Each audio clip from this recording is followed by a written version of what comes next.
Hello everyone. 28ನೇ ಪ್ರಶ್ನೆಯನ್ನ ಗಮನಿಸಿ. P Q R ಒಂದು ಸಮದ್ವಿಬಾಹು ತ್ರಿಭುಜ ಮತ್ತು P Q is equal to P R ಆಗಿದೆ. ಕೋನ ಪಿ ಯ ಕೋನಾರ್ಧಕ ರೇಖೆಯು ಕ್ಯೂ ಆರ್ ಬಾಹುವನ್ನ ಓ ಬಿಂದುವಿನಲ್ಲಿ ಸಂಧಿಸುತ್ತದೆ. ಹಾಗಾದರೆ O Q divided by O R is equal to 1 ಎಂದು ಸಾಧಿಸಿ. ಸೊ ನೋಡಿ, ಇಲ್ಲಿ ಪಿ ಕ್ಯೂ ಆರ್ ಒಂದು ಸಮದ್ವಿಬಾಹು ತ್ರಿಭುಜ ಮತ್ತು P Q is equal to P Q ಬಾಹು ಏನಾಗಿದೆ, ಪಿ ಆರ್ ಬಾಹುವಿಗೆ ಈಕ್ವಲ್ ಆಗಿದೆ ಅಂತ ಹೇಳ್ತಾ ಇದ್ದಾರೆ. ಓಕೆ, ಸೊ ಇಲ್ಲಿ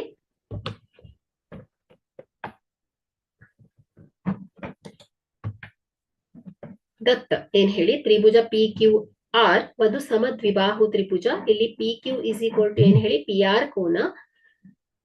ಸೊ ಇಲ್ಲಿ ಪಿ ಆರ್ ಹಾಗೂ ಕೋನ ಪಿ ಏನಾಗಿದೆ ಹೇಳಿ, ಕೋನಾರ್ಧಕ ರೇಖೆಯು ಕ್ಯೂ ಆರ್ ಬಾಹುವನ್ನ ಓ ಬಿಂದುವಿನಲ್ಲಿ ಸಂಧಿಸ್ತಾ ಇದೆ.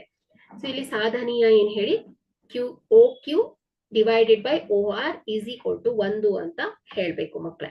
ಓಕೆ, ಸೊ ಇಲ್ಲಿ ಸಾಧನೆ ತ್ರಿಭುಜ ಪಿ ಓ ಕ್ಯೂ ಮತ್ತು ಪಿ ಓ ಆರ್ ಗಳಲ್ಲಿ ಪಿ ಕ್ಯೂ ಏನಾಗಿದೆ ಮಕ್ಕಳೇ, ಪಿ ಆರ್ ಬಾಹುವಿಗೆ ಸಮ ಅಲ್ವಾ. ಸೊ ಯಾಕಂದ್ರೆ ಸಮದ್ವಿಬಾಹು ತ್ರಿಭುಜದ ಗುಣಗಳು. ಇಲ್ಲಿ ಕೋನ ಬಾಹುಗಳು ಸಮನಾಯ್ತು ಅಂದ್ರೆ ಅದರ ಅಭಿಮುಖ ಕೋನಗಳು ಸಮನಾಗಿರುತ್ತೆ. ಸೊ ಹಾಗಾಗಿ ಇಲ್ಲಿ ಪಿ ಕೋನ ಅಲ್ವಾ. ಸೊ ಇಲ್ಲಿ ಕ್ಯೂ ಇಸ್ ಈಕ್ವಲ್ ಟು ಕೋನ ಆರ್ ಗೆ ಸಮನಾಗಿರುತ್ತೆ. ಈ ಅಂಶ ಗೊತ್ತಿದೆ ಸೊ ಸಮದ್ವಿಬಾಹು ತ್ರಿಭುಜದಲ್ಲಿ. ಸೊ ಅದೇ ರೀತಿಯಾಗಿ ಇಲ್ಲಿ Q P O is equal to ಏನ್ ಹೇಳಿ, ಕೋನ O P R.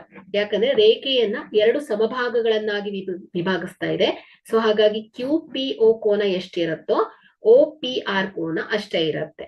Okay, so ಅದೇ ರೀತಿಯಾಗಿ ಓ ಪಿ ಕ್ಯೂ ನಲ್ಲಿ ಓ ಪಿ ಬಾಹು, ಸೊ ಓ ಪಿ ಆರ್ ನಲ್ಲಿ ಓ ಪಿ ಬಾಹು ಈಕ್ವಲ್, ಯಾಕಂದ್ರೆ 2 ತ್ರಿಭುಜಗಳಲ್ಲಿರುವ ಸಾಮಾನ್ಯ ಬಾಹು. ಸೊ ಹಾಗಾಗಿ ನಾವೇನ್ ಹೇಳ್ಬೋದು ಮಕ್ಕಳೇ, ತ್ರಿಭುಜ ಪಿ ಓ ಕ್ಯೂ ಸರ್ವಸಮ ತ್ರಿಭುಜ ಪಿ ಓ ಆರ್ ಆಗತ್ತೆ ಅಲ್ವಾ. ಸೊ ಹೇಗೆ, ಪಾ ಕೋ ಬಾ ಸಿದ್ಧಾಂತದ ಪ್ರಕಾರ. ಸೊ ಇದು 2 ತ್ರಿಭುಜಗಳು ಸರ್ವಸಮ ತ್ರಿಭುಜ ಆಯ್ತು ಮಕ್ಕಳೇ. ಸೊ ಇಲ್ಲಿ ಇವುಗಳು ಸರ್ವಸಮ ತ್ರಿಭುಜ ಆಯ್ತು ಅಂದ್ರೆ ಅನುರೂಪ ಬಾಹುಗಳು ಸಮನಾಯ್ತು, ಅನುರೂಪ ಕೋನಗಳು ಕೂಡ ಸಮನಾಗಿರುತ್ತೆ. ಸೊ ಹಾಗಾಗಿ ಇಲ್ಲಿ ಓ ಕ್ಯೂ ಬಾಹು ಏನಾಗತ್ತೆ ಹೇಳಿ, ಓ ಆರ್ ಬಾಹುವಿಗೆ ಸಮನಾಗತ್ತೆ. ಓಕೆ, ಸೊ ಇಲ್ಲಿ ಓ ಕ್ಯೂ ಮತ್ತು ಓ ಆರ್ ಉದ್ದಗಳು ಸಮನಾಗಿರೋದ್ರಿಂದ ಅವುಗಳ ಅನುಪಾತಗಳು ಕೂಡ ಸಮನಾಗಿರುತ್ತೆ. ಸೊ ಹಾಗಾಗಿ ನಾವೇನ್ ಬರಿಬಹುದು, O Q divided by O R ಏನ್ ಹೇಳಿ ಈಸ್ ಈಕ್ವಲ್ ಟು 1 ಆಗಿದೆ. Okay, thank you.